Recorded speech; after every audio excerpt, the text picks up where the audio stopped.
Саламатсыздар ма?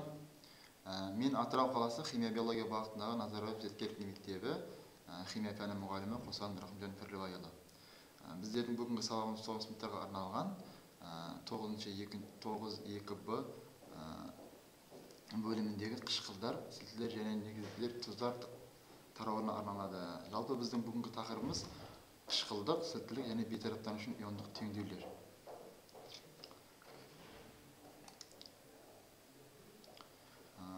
Жаңа сабақты бастамастан бұрын біз өткен тараудағы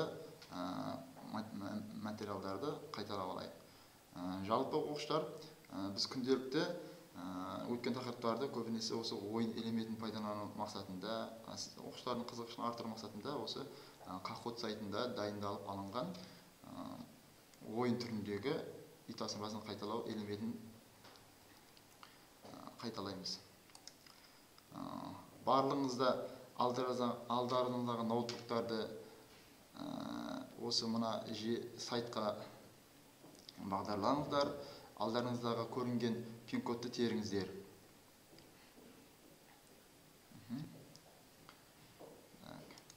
Пин-кодты терген болса, оқушылар біздерге міне алғашқы бірінші сұрағымыз назарларыңызға ұсынылды. Өздеріңіз осы жерде дұрыс деген жауапты таңдаңыздар.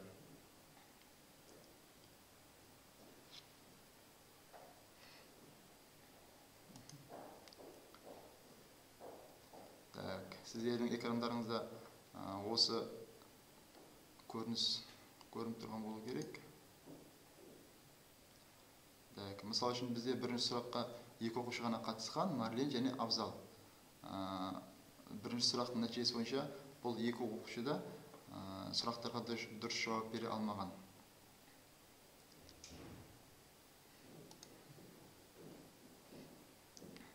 Екінші сұрақ: берілген қосылыстардан артық затты табыңдар. Натрий гидроксиді, көмір қышқыл газы, барий оксиді және ас тұзы. Оқушылар назарында ойлану үшін 30 секунд уақыт бар. Алдарымызда экранның оң жағына осы сұраққа қанша оқушы жауап берілді, сол көрініп шығып тұрады. Жалпы бұл ойын элементі жаңа өткен тақырыптарды қайталауға немесе жаңа тақырыпты бекітуге арналған онлайн ойындардың бірі. Үшінші сұрақ: 1 молярлы ашқылар және 0,5 молярлы ашқылардан сұйық, 1 молярлы ашқылар 0,5 молярлы ашқылардан сұйық дейді. Егер осы сұраққа осы берілгенге келісетін болсаңыздар, иә белгісін басыңыздар, егер келіспейтін болсаңыздар, жоқ белгісін. Егер берілген айтылғаны дұрыс емес болатын болса, онда жауап жоқ белгісін таңдаңыздар.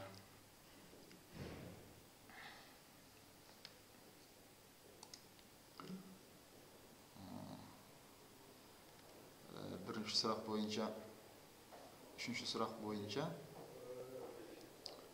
бізде екі оқушының біреуі дұрыс жауапты таңдаған.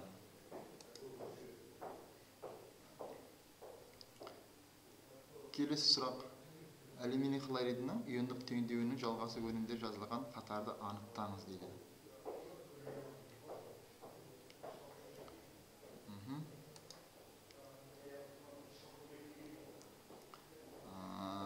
Бұл сұраққа бір оқушы жауап беріп үлгерген және оның жауабы да дұрыс емес, яғни ол қате жауапты таңдаған. Біздің алдымыздағы экранда оқушының таңдаған жауабы және негізінде бұл сұрақта дұрыс жауап қайсы, сол экран бетіне шығып отырады. Жалпы үй тапсырмасын қайталау кезіндегі нәтижеге тоқталатын болсақ, бізде Марлен және Абзал нәтижесіне қарайтын болсақ, Марлен 2217 балл, ал Абзал 1567 балл жинаған.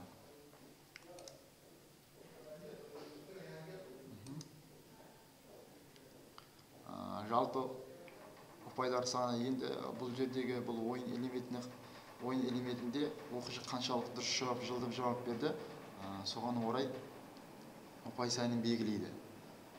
жалпы бұл жердегі барлық ұпайлы саны 300 балл болатын болса, оның 89-100%-ын дұрыс жауап берсе 267 балдан бастап оқушы 5 деген, яғни ол өтілген материалды толық меңгерді. Егер 75-88% аралығында болатын болса, яғни 220 сұрақтан болса дұрыс жауап берген болатын болса, онда ол оқушы сабақты біршама жақсы меңгерген. Бірақ әлі де қайталау керек сияқты. Егер 61%-нен болса жауап берген болса, яғни 300 балдың ұпайдың 188-ін алған болатын болса, онда бұл оқушымен өткен тақырыптар бойынша біраз жұмыс жасау керек деген қорытындыға келеміз. Яғни жеке жұмыс жасау керек, қайталау керек. Жақсы. Енді оқушылар назарында мынандай аңыз ертегі ұсынылады. Ол ең ғажайып әлем химия лабораториясында дүниеге келді. Бірде оқушы лабораторияда байқаусызда химиялық стакандағы азот 5 оксидіне су төгіп алды. Нәтижесінде түссіз ерітінді түзілді. Түзілген қосылысқа таң қалған оқушы метил оранж ерітіндісін тамызғанда ерітінді бірден қызыл түске боялған. Сонда оқушы түзілген қосылыстың не екенін бірден аңғарды. Яғни бұл не? Сол оқушының орнында болсаңыздар, бұл қосылысты қалай атар едіңіздер? Бұл бір жағынан біршама білімдерді талап ететін, химиялық білімді талап ететін сұрақ. Егер алғыр оқушы болса, оның қышқыл екенін, яғни азот қышқылы екенін бірден айтады. Ал егер айта алмаса, мұғалім оны азот қышқылы екенін түсіндіріп, және біздің бүгінгі тақырып осыған арналғанын түсіндіреді. Және төмендегі 4 түрлі суреттер берілген.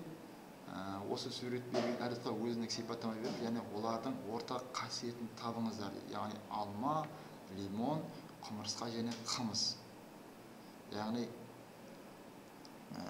екі жеміс, бір жәндік және бір сусыннан оқушылар алғашында қандай ортақ қасиет бар екенін табуға тырысады. Ол үшін оларға әрқайсысына өзіндік сипаттама беру керек. Оқушылардың назарына мынандай кесте ұсынамын. Яғни бұл кесте алма, құмырсқа, лимон және қымыздың сипаттамасын жазу бойынша өзінің сипаттамасы. Яғни алма ол қалай, құмырсқа қалай жазуға болады, лимон туралы және қымыз туралы. Соңында осы төртеуінің сипаттамаларына қарай отырып, ортақ қасиет жазу керек. Оқушыларға 2-3 минут уақыт беріледі.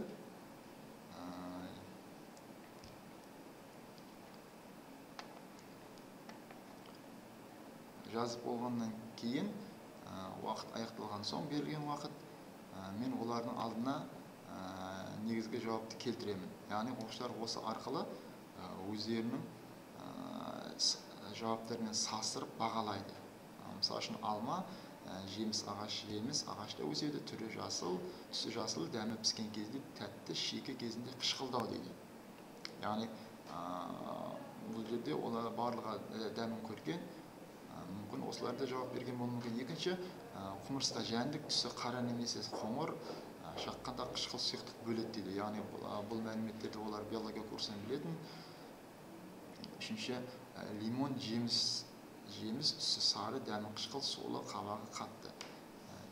Енді бесін барлығы да білетін болар.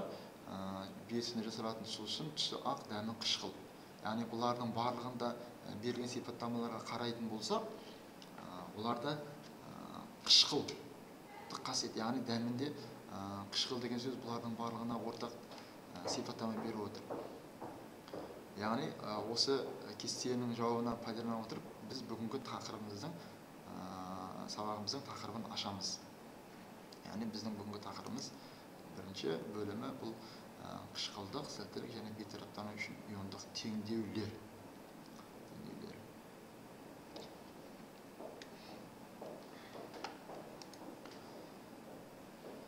Сабағымыздың мақсаты сулы ерітіндінің қышқылдылығын, ондағы H+ иондарының бар болуымен түсіндіру.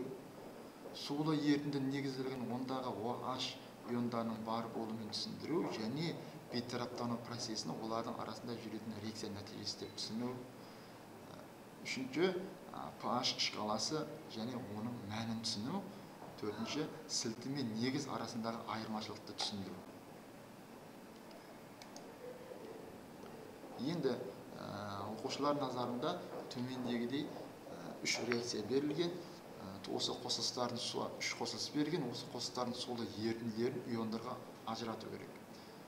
Жалпы оқушылар біз білеміз, осы екінші тоқсанның бірінші басында, жалпы бірінші тарауында біз осы ерітінділер туралы, олардың еруі туралы, олардың иондарға ажырауы туралы біраз мәліметтер алғанбыз, реакция тапсырмалар орындағанбыз. Енді сол білімдеріңізге сүйене отырып, осы үш реакцияның, үш қосылыстың сулы ерітінділерінің иондық теңдеулерін жазыңдар. Оқушыларға әрқайсысына 15 секундтан, енді оларға қиын болмайды деп ойлаймын. Олар осыған дейін бұндай тапсырмаларды орындады. Және белгіленген уақыт аяқталған соң мен оларға осы тапсырманың жауабын экранға, тақтаға көрсетемін. Және олар жауаптарымен салыстырады. Мысалы үшін H-хлор ерітіндісінде H+ және хлор анионы шығатынын, H2SO4-те 2H+ және SO4 2- H3PO4 қосылысында 3H+ және PO4 3- қосылыстарында. Оқушылар өздерінің жауаптарымен салыстырады да, егер дұрыс болса дұрысын белгілейді, қате болса қатесін дұрыстайды. Яғни өзін-өзі бағалау. Жалпы алғанда көбінесе осы оқушыларды өзін-өзін бағалап отырған, бағалағандағы олар көбінесе өзінің қатесін түсініп, келесіде бұндай тапсырмаларда ұмытпайды, шатаспайды деген ойдамын. Жалпы енді осы үш қосылыстың иондық теңдеулеріне диссоциациясына қарай отырып, осы қосылыстарда ортақ не бар деген оқушыларға жалпы сұрақ қойылады. Оқушылар бұл жерде барлығы да үшеуінің де иондық диссоциация теңдеуін жазған уақытта оларда сутектің санын есепке алмағанда H+ бәрінде бірдей H+ ионының түзілгенін байқайды. Яғни бұлардағы ортақ бұл H+ ионының түзілуі. Яғни бұл қышқылдарда. Осы берілген теңдеуді пайдалана отырып, оқушылардан енді осы қышқылдардың ережесін қалай келтіруге болады. Осы жөнінде сұрақ қойған дұрыс. Себебі оқушылар өздері қаншалықты осы білімдеріне, алдында байқап отқандарына, көріп отқандарына, жазғандарына сүйене отырып жауап берсе, ол біршама өзінде қалады, өзінде сенім пайда болады. Экранға қышқылдар туралы жалпы формуланы көрсетемін. Және мұндағы H сутек атомы R қышқыл қалдығы. Яғни осыған қарай отырып, және өткен слайдтағы иондық теңдеулерге қарай отырып, оқушылар өздерінің санасында осы қышқылдар туралы ұғымды, жалпы қышқылдар туралы тұжырымды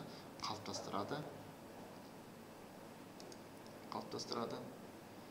Және оны осы өздері қышқылдар туралы қандай ереже жазады, соны дәптерлеріне жазуды ұсыныс етемін. Яғни қышқылдар дегеніміз сенің ойыңша бұл қандай қосылыстар?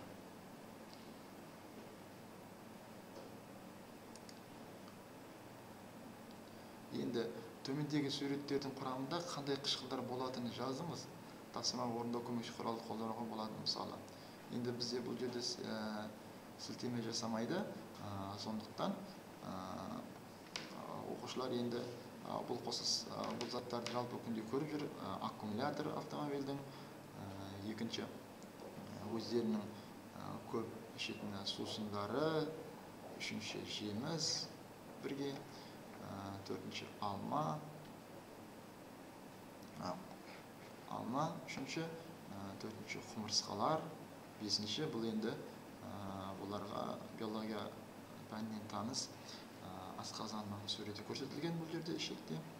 Жетінші бұл лимон, алтыншы.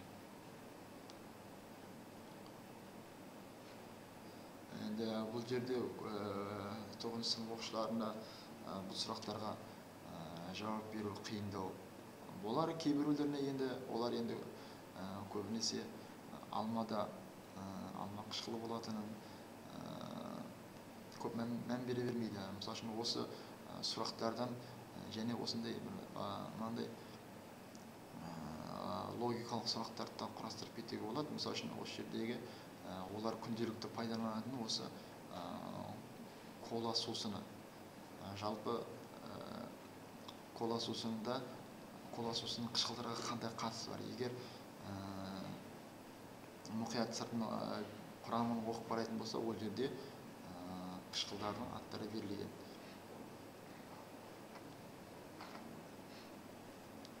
Бұл оқушыларға алғанда бір жағынан алдағы келесі сабақтарға дайындық ретіндегі берілген тапсырма деп қараса да болады. Яғни олар өздері осыған ойланып, ізденіп, аккумулятор мен қышқылдың арасында қандай байланыс бар?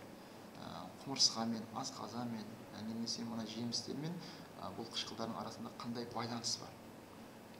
Осыны өздеріне алдағы уақытта осыны жауабын тауып келуге және осыны сілтемені беруге, осы көмектесу үшін берген дұрыс. Мен осылай оларға келесі сабаққа дайындалып келуіне тапсырма ретінде беремін. Бұл үй тапсырмасының біріншісі бөлімі. Екінші, оқушылар назарына және төмендегі екі қосылыс беріледі. Осы қосылыстардың сол ерітінділерін иондарға ажыратыңдар.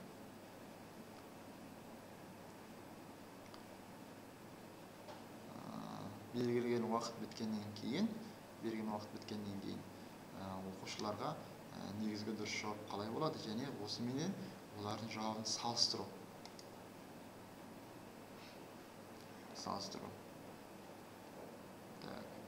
Және осы жерде оқушылар назарына төмендегі сұрақ ұсынылады, яғни осы жазған екі қосылыстың диссоциация теңдеуінде ортақ не бар? Яғни осы диссоциация теңдеулерінен қандай шешімге келуге болады? Оқушылар енді бірінші манағы қышқылдар диссоциация теңдеуіне қарай отырып, бұл жердегі оларда ортақ екеуінде де бірдей шығып отқан OH ионы бар екенін, яғни дәл басып айта алады. Және енді осы екеуіне осы иондық диссоциация теңдеуіне қарай отырып, оқушылар негіздер тақырыбын ережесін өздерінше келтіріп дәптерлеріне жазу тапсырмасы беріледі. Олардың алдарына жалпы формула ұсынылады. Негіздер, олардың жалпы формуласы. Және осы формулаға қарай олар негіздердің формулаларын келтіріп шығару. Енді осы екі берілген мәліметтерге сүйене отырып, оқушылар өз дәптерлеріне негіздердің ережесін жазуға тырысады.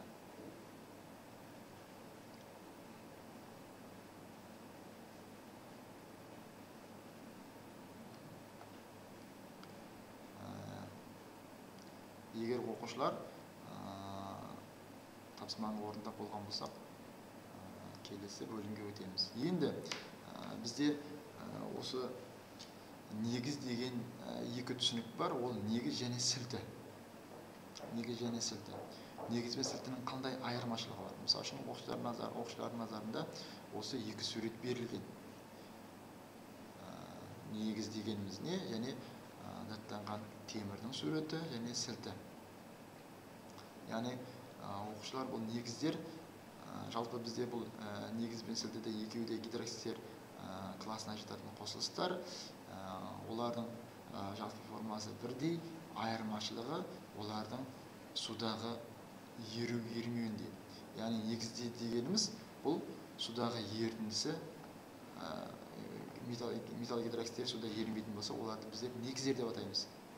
Мысалы үшін осы бізге күнделікте тұрмыста көріп жүрген осы темірдің қаттануындағы алынатын қосылыс, яғни темір 3 гидроксиді. Енді сілті бұларға оқушыларға жалпы натрий OH таныс. Оны егер қатты күйінде оны суға салып ерітетін болса, ол түссіз ерітіндіге айналады.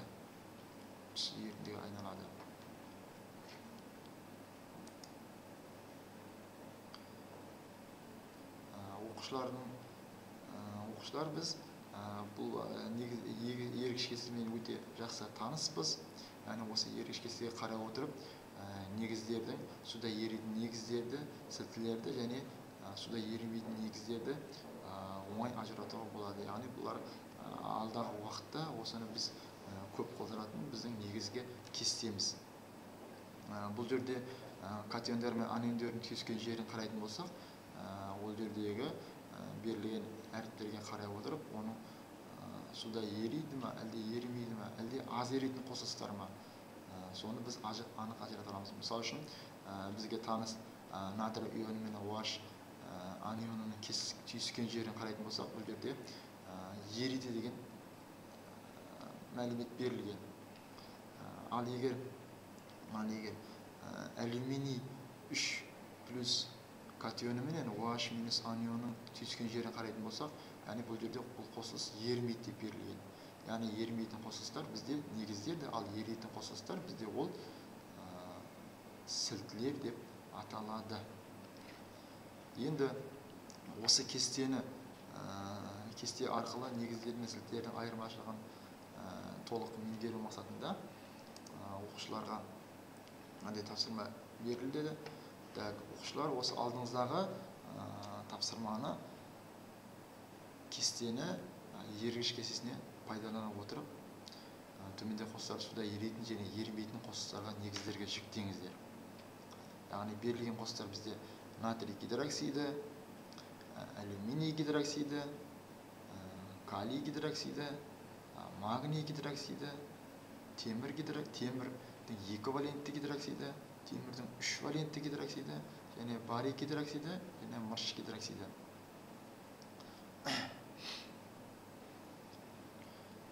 Оқушыларға уақыт берілді. Олар осы қосылыстарды ерекшесіне пайдалана отырып, оларды екіге жіктеу керек.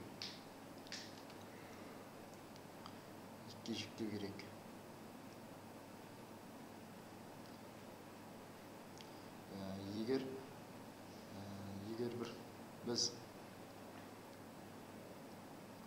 тапсырманы орындап болған болсақ, онда сіздердің назарыңызға осы кестенің толтырылғандағы дұрыс жауабын сіздердің назарыңызға ұсынамын. Сіздер осы арқылы өздеріңіздің жауабыңызбен салыстырып,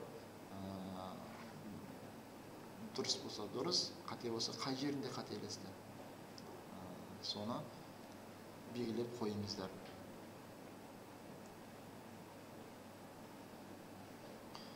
Жалпы бұл негіздердің диссертация теңдеуін жазғандағы оқушылардың көбінесе қателесетін жері бұл, оларды иондарға ыдыратқан кездегі гидроксид топтың санына назар аудармау.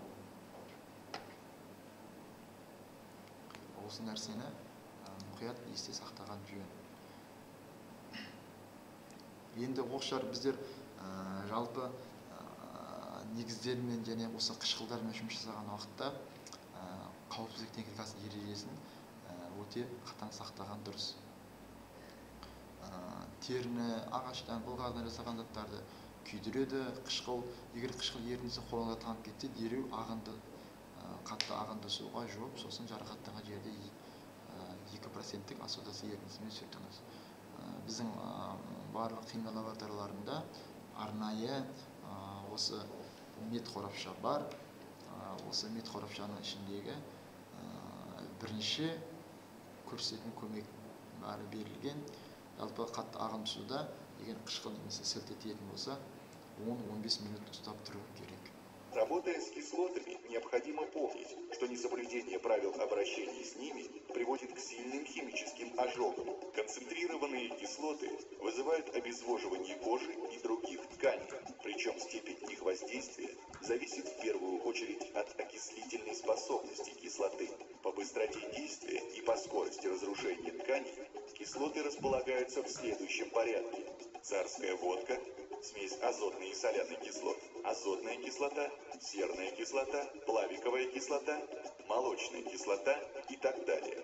Некоторые из концентрированных кислот, называемых обычно дымящимися, например, соляные или азотные кислоты, вызывают сильное раздражение слизистой оболочки верхних дыхательных путей и глаз. Все это требует строгого соблюдения правил техники безопасности при работе с кислотами. Разливка концентрированных кислот, соляной, азотной, как и других дымящих веществ, во избежание отравления следует производить с особой осторожностью, под тягой. Нельзя переносить и даже поднимать склянки с кислотами, взяв их только за горлышко сосуда. При разбавлении концентрированных кислот водой нужно лить кислоту в воду, а не наоборот, при постоянном помешивании.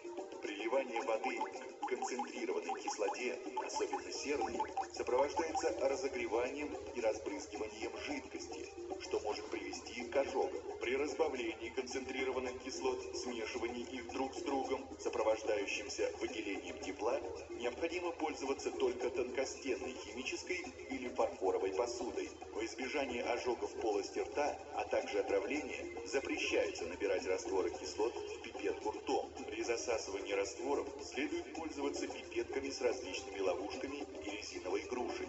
Отработанные кислоты следует собирать в специально предназначенную посуду и сливать в канализацию только после нейтрализации. Біздердің тамашалағымыз оқушылар осы қышқылдармен және негіздерімен жұмыс жасаған уақыттағы негізгі техникасы, қауіпсіздік техникасының негізгі ережесі. Жалпы оқушылар бұл қышқылдармен жұмыс жасағанда өте абай болу керек. Әсіресе осы қолға, үстімізге химиялық халат және көзімізге көзілдірік киген өте дұрыс болады. Олар өте күйдіргі заттар.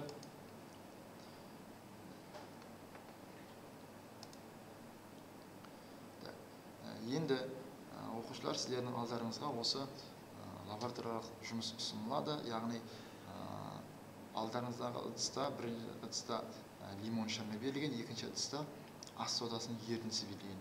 Осы екі шырынның, осы екі қосылыстың ерітіндінің фенолфталин ерітіндісіне, лакмус ерітіндісіне және метил оранж ерітіндісіне әсерін бақылаңдар. Яғни кестені толтырыңдар.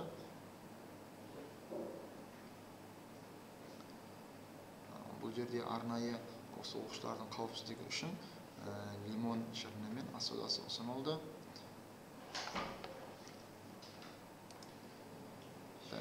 Бұл оқушылардың назарына салатын негізгі дұрыс жауаптар, және олар осы екеуін бір-бірімен салыстырады.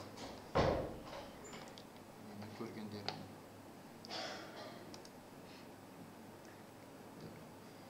Енді оқушылар бізде осы қышқылдарды және негіздердің анықтау мақсатында бізге арнайы индикаторлар қолданылады.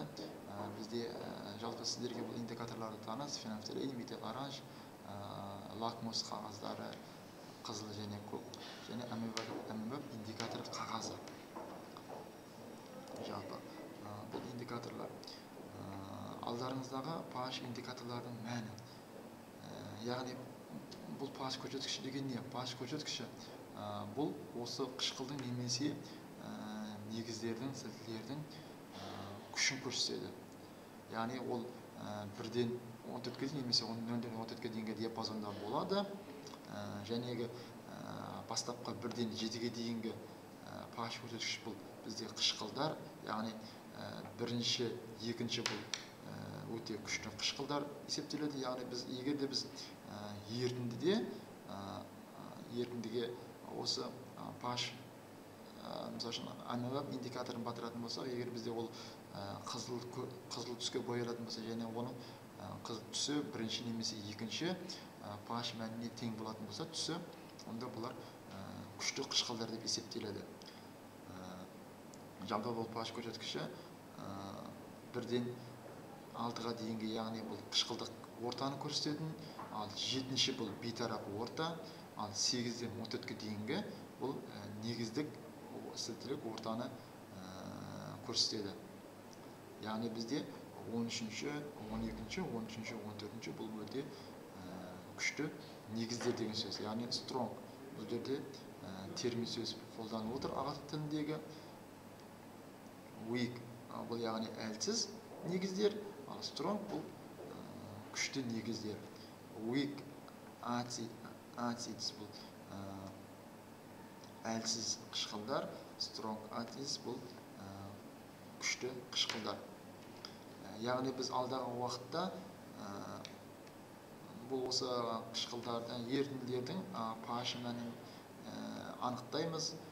Сол уақытта бізге бұл pH көрсеткіші өте көп көмегін тигізеді. Енді бізде арнайы осындай кесте бар. Қышқылдық ортадағы, бейтарап ортадағы және сілтілік ортадағы осы индикаторлардың түстерінің өзгеруі. Яғни егер қышқылдық ортада болатын болса, онда ол индикатор қызыл түске боялады. Яғни pH нөмірі бұл 7, 1-ден 7-ге дейінгі, 1-ден 6-ға дейінгі да. Бейтарап орта бұл 7-нің өзі, яғни ол көк түске болады, бұл 7-ні білдіреді. Ал сілтілік ортада бұл бізде көк түске боялады pH индикаторы, ал pH мәні оның 7-ден жоғары. Яғни қышқылдық ортада 7-ге дейін, бейтарап ортада 7-нің өзі, ал сілтілік ортада 7-ден жоғары. Бұл бізге беріліп отқан мәліметтер, бұл амебаб индикатордың түсінің өзгертуі. Амебаб индикатор, яғни біз көбінесе осы сілтілік әртүрлі тапсырмалар орындағанда осы амебаб индикаторы беріледі, және осының мәндеріне қарап біздер оның күшті қышқыл немесе әлсіз қышқыл, немесе күшті негіз, немесе әлсіз негіз, немесе оның мүлдем бейтарап орта екенін анықтаймыз. Жалпы бейтарап орта деген не? Жалпы біз жақсы оның қышқылдық немесе негіздік екенін оңай анықталамыз да, ал бейтарап орта. Енді мысал үшін бізге осындай бір сұрақ бар. Егер қышқылға, мысал үшін күшті қышқылға, pH-ы 1-ді көрсететін қышқылға жайлап оның үстіне сілті қосқанда оның түсі қалай өзгереді? Мысал үшін алдарыңызда суретте осы сынама тәжірибе жасалған қышқылға, жалпы бірінші қышқылдың өзі, оған екінші сілті қосқанда оның pH-ы 1-ден 3-ге өзгерді, яғни күші әлсіреп бара жатыр. Және оның үстіне сол көлемде қышқыл негіз қосқанда оның pH-ы 5-ге өзгерді, яғни күші әлсіреді деген сөз. Және сол мөлшерде, яғни бастапқыда қышқыл қанша мөлшерде құйылды, сол мөлшерде негіз қосқан уақытта оның pH-ы 7-ге тең болды. Яғни бұл деген сөз, бұл бейтарап деген сөз. Яғни біз қышқылдың үстіне негіз қоса отырып, оны бейтараптадық. Яғни қышқылды бейтарап ортаға айналдырдық. Ал егер осының орнында керісінше болатын болса, яғни бізде бастапқыда негіз, ал оны үстіне біз керісінше қышқыл құятын болсақ, яғни уақытта индикатор бізде амебаб индикатордың түсі қалай өзгереді? Мысалы үшін pH 13 көрсететін негіздің үстіне азырақ мөлшерде қышқыл құйғанда оның pH-ы түсі де өзгерді, және pH та өзгерді, яғни 13-тен 11-ге өзгерді. Осы ерітіндінің үстіне және ары қарап, және сол мөлшерде қышқыл құйған уақытта оның түсі де өзгерді, ал pH-ы 9-ды көрсетті, pH көрсеткіші. Енді осы ерітіндінің үстіне және ары қалған мөлшердегі қышқылды құйған уақытта бізде pH мәні, яғни негізбенен қышқылдың алынған көлемдері бірдей болған уақытта бізде ол бейтарап ортаны көрсетті. Енді оқушылар осы жерде бір және ескеретін жайт, бұл манағы біздің pH көрсеткішінде айтып өткен қышқылдар мен негіздердің күшіне де байланысты болады. Егер біздің алдымызда бірдей қышқыл алайық, мысалы үшін екі бірдей қышқыл алатын болсақ, айтайық H2S4 H2CO3, екеуі де қышқыл, бірақ біз оларға әмбебап индикаторын қағазын батырған уақытта бізде ол қызыл түс көрсетуі мүмкін, бірақ қызыл түстері деген мәндері, pH көрсеткішінің мәндері әртүрлі болуы мүмкін. Мысалы үшін 13 пен 11 деген сияқты, немесе 13 пен 12 деген сияқты. Бұл жердегі мән олардың неге өзгеріс, неге бұндай әртүрлі pH көрсетті, яғни олардың несінде манағы қышқылдығының күшінде. Мысалы үшін біз мұнда егер бірдей көлемде қышқылмен бірдей көлемде негіз алғанда бейтараптаған уақытта оның pH мәні 7-ге тең болмауы мүмкін. Яғни бұл жердегі бұндай жағдай бізде байқалады, егер қышқыл мен негіздің екеуінің күші бірдей болмаған жағдайда, мысалы үшін әлсіз негіз бен күшті қышқыл алынған жағдайда, онда бізде pH көрсеткіші қышқылдықты көрсетуі мүмкін, себебі негіздің күші аз. Керісінше күшті негіз бен әлсіз қышқыл алғанда, оның pH көрсеткіші керісінше жеңіп көрсетіп, қышқылдық негіздігі жеңіп кетуі мүмкін.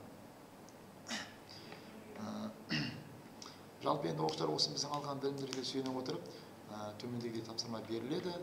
Қалыптасушы бағалау берілген орындарды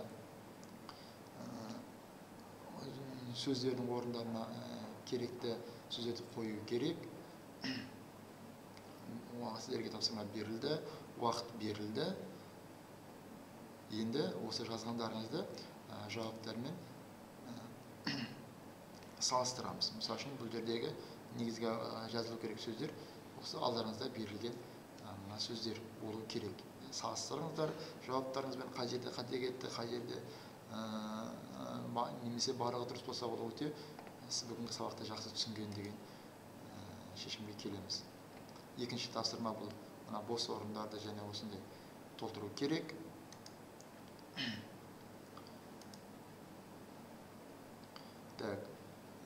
Сонымен бізде негіз бен сілтідегі айырмашылық не? Негіздер суда ергішіне байланысты, негіздер суда ерімейді, сілтілер суда ериді.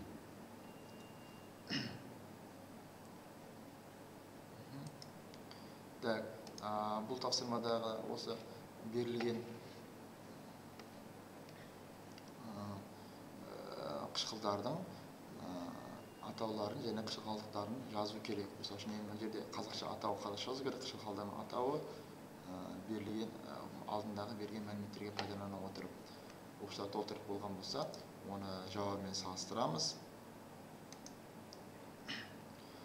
Енді оқушылар біз бүгінгі тақырыпта қандай термин сөздер үйрендік.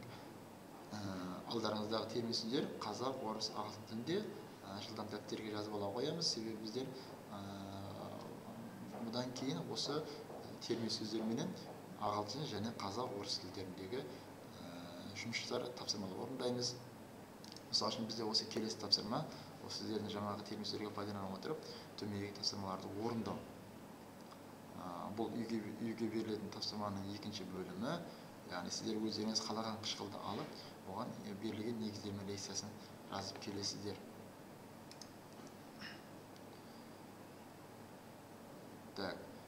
Енді осы бүгінгі тақырып бойынша қауіпсіздік ережесі бойынша төмендегі сұрақтарға жауап беріңіздер. Яғни қоюшыл теріге тисе не болады? Қолданған қышқыл ерітінділерді қайдан құямыз? Төмендегі суреттерді пайдаланып қышқылдармен қалай жұмыс істеу керектігін айтып беріңіздер.